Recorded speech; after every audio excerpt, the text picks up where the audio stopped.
My name is Wendy Randall, and I'm one of the consultant wives at the John Radcliffe Hospital. I do these live sessions once a month to try and answer any questions that you may have, and hopefully reassure you that maternity services are going well. Yeah, and I don't know if anybody has any questions that's just joined in and would like to pose them. I'm in my clinic today, so my apologies if you are my lady I was meant to be talking to at 1:30. I'm very sorry I'm running a little bit late, but I will be with you. And I am up on the spires today, and we have some free birthing rooms. If anybody would like to come and have their baby, that would be great. And yes, apart from that, in my clinic, I talk to women about all sorts of things, but also we're talking a lot just now about vaccine and whether people are having vaccine, and we understand that there is some vaccine hesitancy out there for people not sure what to do, and we prepared lots of information to hopefully reassure you, and hopefully you're getting those strong messages from your midwife and GP about that we're recommending that you have the vaccine. And again, then flu season is about to start, so the flu jab is available from the 1st of October as well. We recommend flu vaccine, we recommend COVID vaccine, as both very important to have. The COVID vaccine, having the flu vaccine won't protect you against COVID, although it's a similar vaccine. It will protect you from COVID. So we still, our priority is trying to reassure people and get them to have their COVID vaccines. And then obviously, as you come into the scan department or GP surgeries from the 1st of October, the vaccines for flu are available, then making sure that people have these vaccines. And vaccines are really important, and we appreciate people are concerned with when they're pregnant. And we know that there are people that don't even like to have paracetamol when they're pregnant, but we don't give you a live vaccine, and at the point that when you're in the 2nd and 3rd trimester, when we tend to recommend the vaccines, it is we wouldn't be recommending it if we didn't think it was a safe thing to do. So unfortunately, we're still seeing people that are pregnant having COVID, and obviously we also have the additional problem because there are increased COVID rates in the community. The staff are having to self-isolate because of contact, and it's having an impact on our maternity service. So we do ask you to be very mindful of reducing exposure and making sure yourself and your family have the vaccine. So that's the lovely Heidi's just delivered me a cup of coffee, which is delightful. She runs away from the camera. I'm sure you'd rather see her than me. And there's not very many people here today, but I don't know if anybody particularly has any questions. I know some of you may be aware, we try to post updated information on our website and on the Maternity Voices Facebook page to say that we've had to make some changes to the provision that's available in community. So at present, Wantage and the Cotswold Maternity Unit aren't open to births, and that is because we're trying to make sure that we still offer options which a lot of other maternity services haven't been able to provide. So there's still options for birth in Wallingford, there is still options for birth in the Norton Maternity Unit, and generally the home birth service is available. Occasionally we haven't been able to support home birth because our numbers have been greatly reduced in community. Again, like I said, that's a lot of contact for our staff who perhaps have young children who come home from nursery or school with temperatures and coughs, and we have to obviously wait for PCR tests to come back to let us know if our staff can safely return to work, because we want to reassure you we're not going to put you at any risk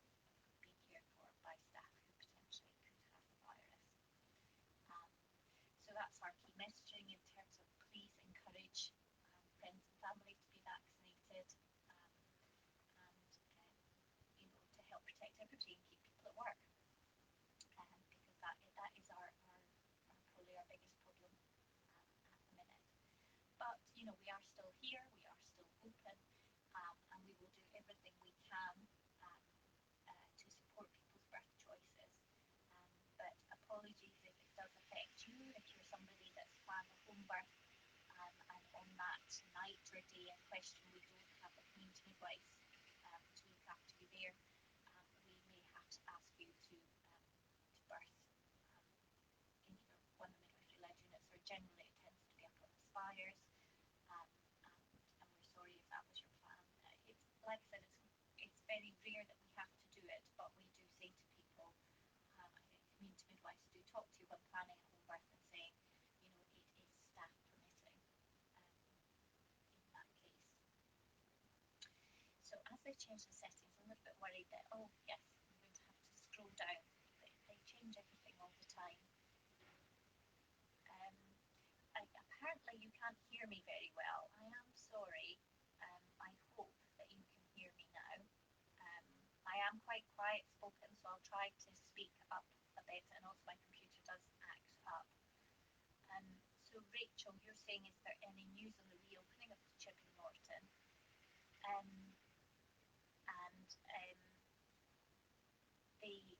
Like I said, at present we're hoping things will happen, but at present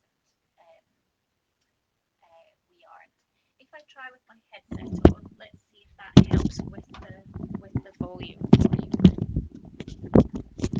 Because I appreciate it. I wonder if that's made a difference. Can somebody just send me a message to see if that's made it any better? Because you said still barely no sound. Ah, so much better. Excellent. Will I go back to the beginning? All the things I've said before. I do apologise. So I'll try to go back through the messages. Um, like I said, my computer has been acting up, so my apologies. So that was Rachel, unless you, hopefully you heard my response, but it is at present, for the next couple of weeks, the Chipping Norton Birth Centre or Wantage Birth Centre won't be open for births. Um, like I said, we're just trying to make sure staffing is there to support all options. But we are still passionate about of supporting birthing community. So I know you've got the Horton instead of Chipping Norton up in the north, and instead of Wantage, you've got Wallingford in the south. And obviously there is the Spires as well. Claire, you've asked, is there still only one birth partner allowed in labour? Claire, yes. At this time, there's still only one birth partner allowed in labour.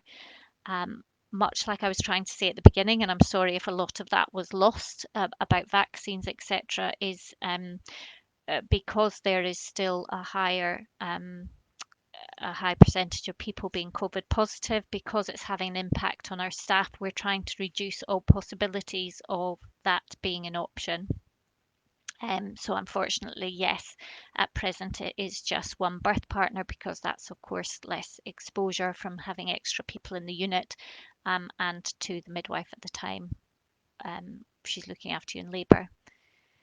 And again, I'm so sorry about the mic pickup side of things, but I'm glad that's better.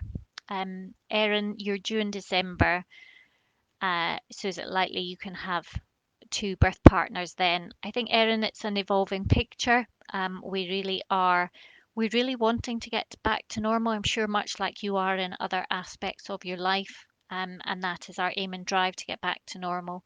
And we are looking at the COVID levels all the time.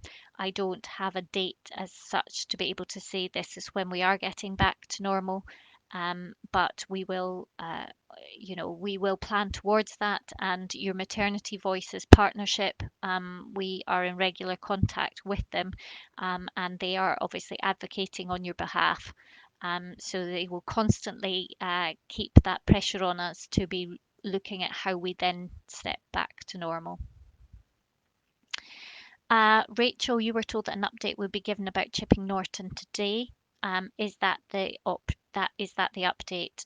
Yes, Rachel, I was part of the community huddle this morning. We have a community huddle every Monday morning, and reviewing service provision, etc., that's happening just now.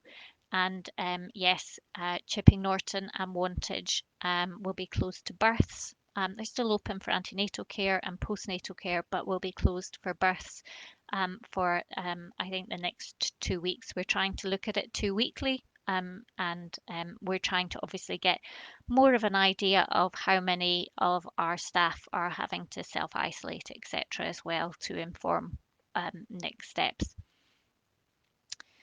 Um, so much about the sound, which I'm very embarrassed. You'd think I was a novice at this after doing it for 18 months. But I'm glad we finally got the sound cracked. Lots of positivity around that. Zoe Amy, you've asked what is the policy on mothers' children visiting. You've got your third baby due in December, and you're worried that if you stay in, they won't meet the baby. Again, Zoe Amy, it's part of our recovery plan in terms of what that means. So we're going to keep giving you an update as to what's happening. At present, there's no change in policy for the next 2 weeks, and then, like I said, we'll have more of an update on next steps. Claire has asked what are the visiting hours for partners post birth. So visiting hours for partners are 8 a.m. until 8 p.m. Obviously after the birth. So if you gave birth to your baby at 7 in the morning, we're not going to tell your husband or your partner, whoever, to go home and come back at 8 a.m. an hour later. Obviously, they can stay until then. If you were to give birth, I don't know, at 10 p.m., your partner will stay with you for a few hours, and then we'd encourage them to go home and get some rest and come back in the 8 till 8 visiting time. Diana, can children accompany the father to pick up the mother and newborn on discharge? Absolutely, of course they can. The father doesn't come up to the ward to pick up. Oh no, that's probably changed because of 8 till 8. I was going to say, yes, I think probably that's still a no, because if the father is coming up into the ward to pick up the baby and take them home, then that wouldn't happen. And obviously, you don't want to leave young children in the car while your partner pops up to pick up the baby. So that's probably where that comes from, Diana. Um, I suppose if somebody else could stay with the children could wait for mum to come down with the baby. But unfortunately, there's no children on the ward just now. Um, Claire, do partners um, have to leave soon after the baby's born? Roughly, Claire, it's about a couple of hours after the baby's born before they have to leave. Um, and like I said, that depends on the time of day that you have your baby. Um, Erin, you're saying you're a first-time mum. How long should we expect to stay in hospital if everything goes okay during the birth? Erin, most new mums stay in hospital for a night to get support with feeding their baby, whether it's breastfeeding or bottle feeding. But some people feel very confident about feeding, would rather go home. There's not a you must stay for this length of time. It's when you feel most confident to go home. Um, Saying that, perhaps not 3 or 4 days. It all being well, we try to get you home as soon as possible, because that's where you get most rest. And obviously, then your baby can meet all the people that you would generally want to socialize and meet your baby. Rachel, you said, what happens if it's rush hour when I'm at the point of labour? When should you come to hospital? Is it taken into account? So, so Rachel, if it's somebody having their first baby, the majority of women having their first baby have plenty of time to get to hospital. Occasionally, obviously, somebody is labours and births very quickly, but most people have time to come to hospital. If you feel like the baby is coming then it's better to stay at home and call an ambulance, and we will arrange the backup and support round about that. Um, the um, If you are on your second and subsequent baby and you're due to come to hospital, then we recommend that you come when your contractions are 5 minutes apart. And the same rule applies. If you think things are happening too quickly and too intensely, then it's better to call the ambulance and have that support, and we'll send a midwife to you. But in terms of rush hour, um, it's not necessarily something that we take into account. But it's something that you may take into account when you're thinking about your right time to come to hospital. And most of the time, people that get caught unawares are people that have other children to sort out. So is think about who's going to provide your other childcare, how quickly can they get to you. Um,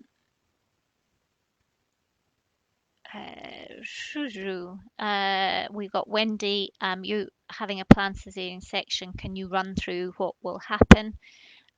In terms of your planned cesarean section, you should, when they book the cesarean section, they will contact you with details. They will go through what to expect in terms of COVID screening and isolating, because at present we're requiring both the pregnant woman and their partner to isolate for 3 days before.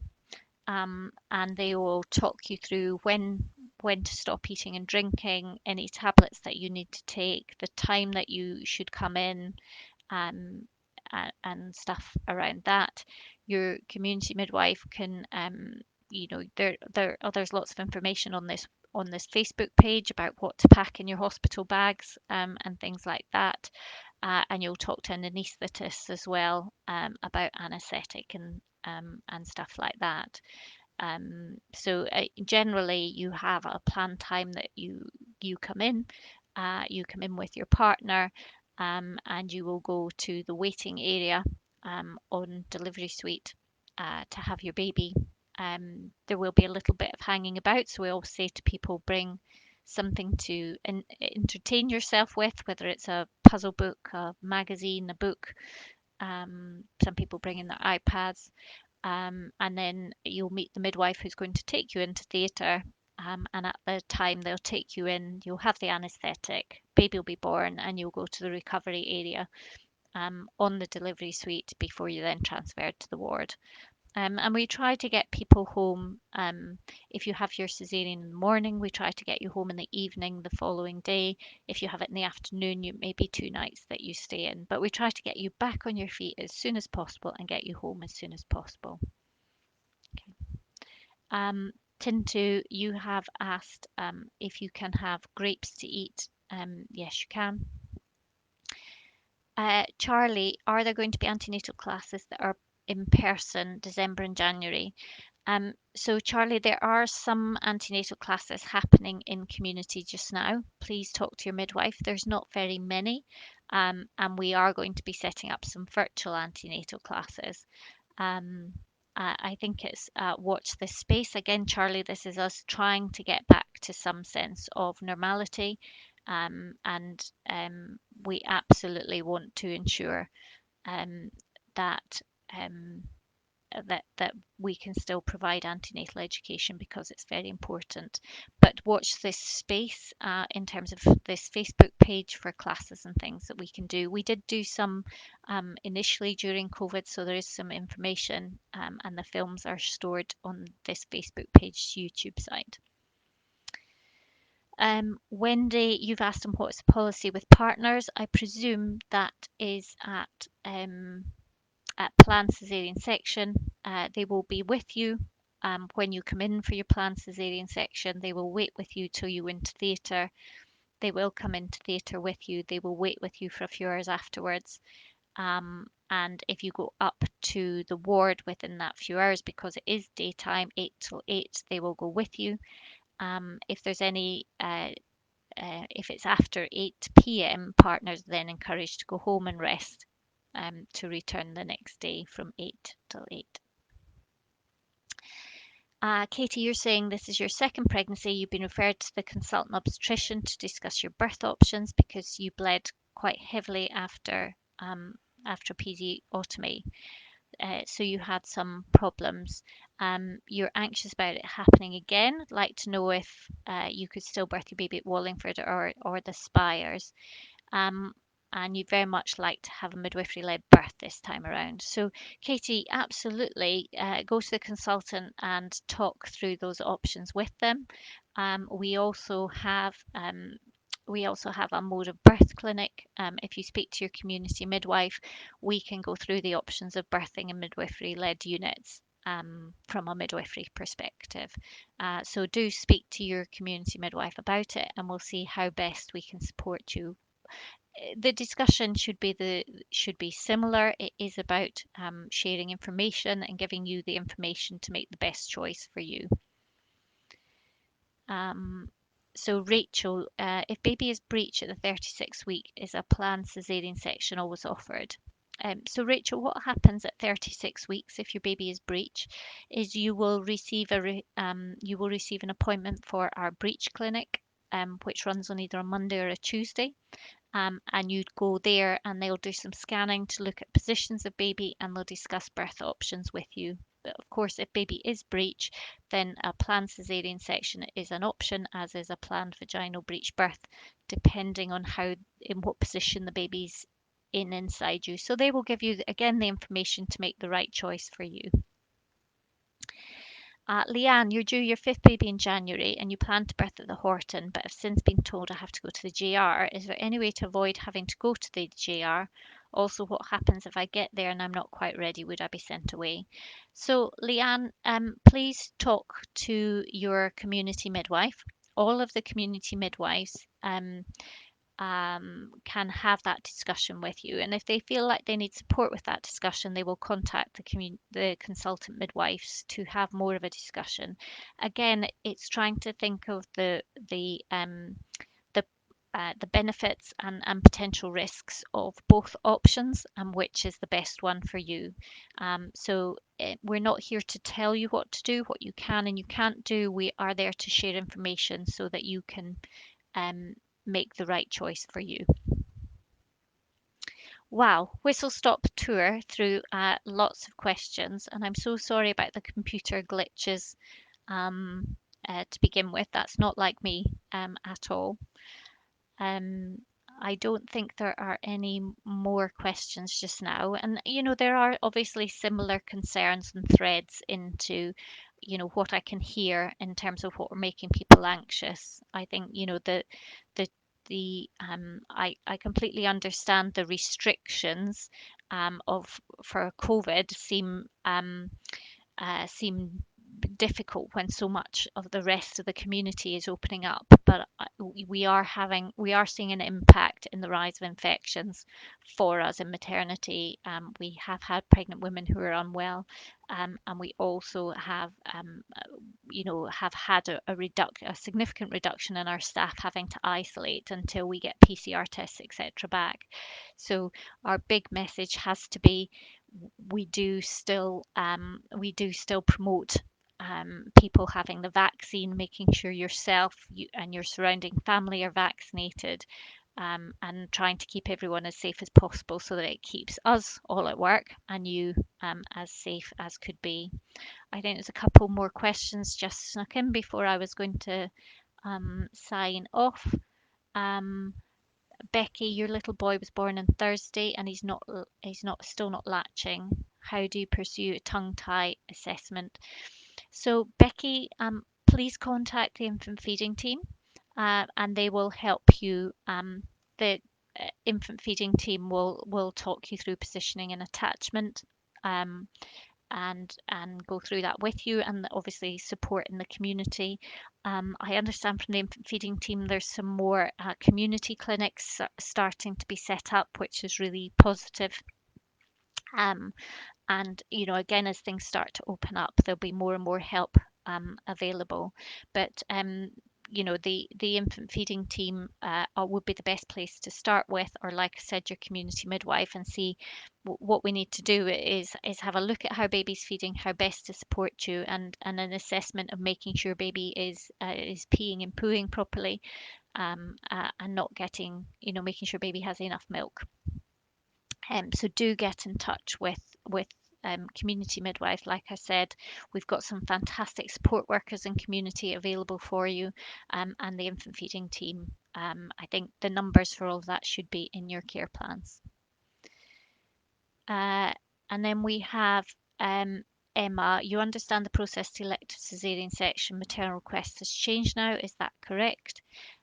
So yes, Emma, we made some alterations to our pathway at the big. Well, it actually was going on um, during last year, but we made it. We did make some changes, sort of January, February time this year, and we have a pathway to go through to again share information for women to make an informed choice. So it's similar to how it was before, but women are not travelling out with Oxfordshire to have their babies, whereas they might have done in the past. Um, uh, Galia, you said, can you talk a little bit about placenta delivery? You'd like to have your placenta encapsulated. Galia, there are various companies out there who provide that service. It's not something that we do on the NHS. And I can't obviously recommend one company over another. Um, and they have slightly different requirements about some won't encapsulate if there's meconium present, and some will. And they have very prescriptive ways that we have to look after the placenta when it's born. So I think if it's something that you'd like to do, then do have a research around. There may be even people on this site who've used one company over another. But again, you have to look out for what you want to do. I've seen lots of different ways of doing it and lots of different oils. Some offer tablets, some offer oils, etc. So have a look around and see what you would find better for you. Erin, you've asked to offer delayed cord clamping. Um, so Erin, we promote delayed cord clamping with every birth, whether a baby's born vaginally or by caesarean section. We do feel that it offers great advantage to the baby in their iron stores, etc.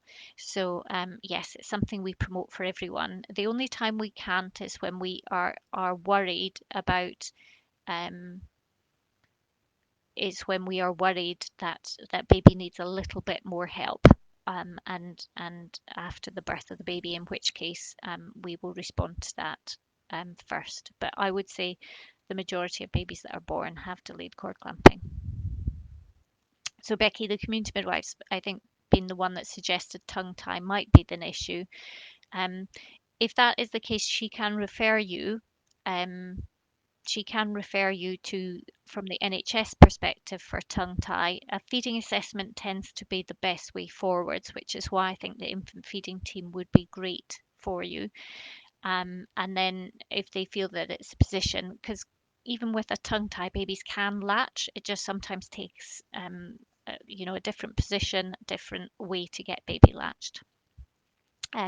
So perhaps if you've already investigated with the community midwife, it'd be really good to contact the infant feeding team.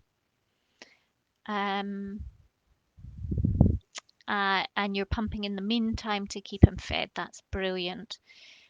Charlotte, you've asked what happens if the wards are full on arriving. Will you be sent to another hospital?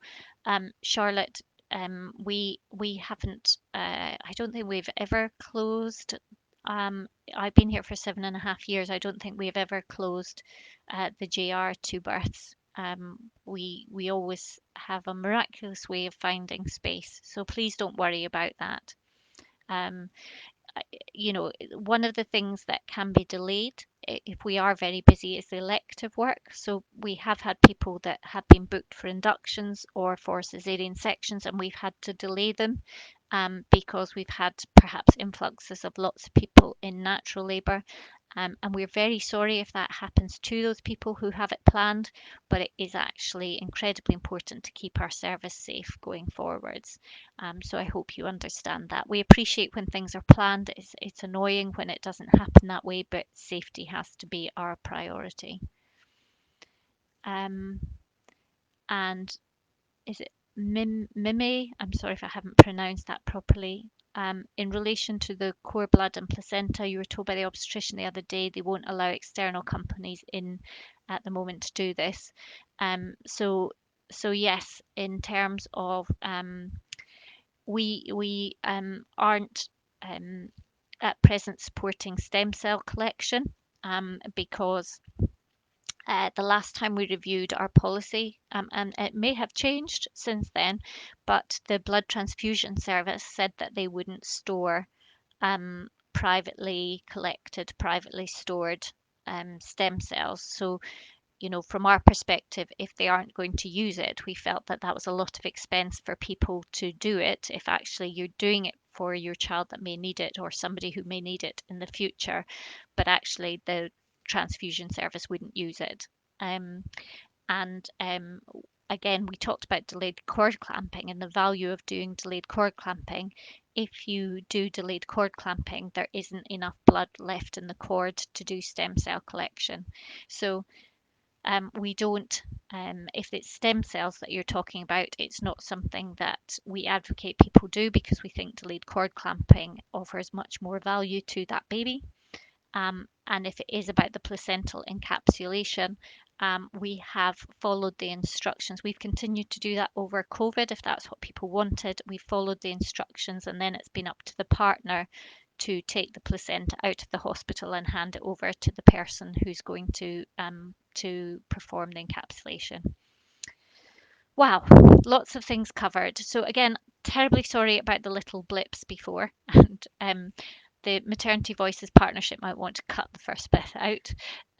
But I'm sorry, I will remember next time to use my microphone. Um, but I'm going to wish you all well. I have to go and resume my clinic. But remember your community midwives are there. Please use them for as much information as possible. And again, this is an incredible group, Maternity Voices, and Maternity Voices will answer any questions that you will have. Well, thank you very much for today, and good luck. Stay safe, and if you haven't had your COVID vaccine, please do look into it. Thank you.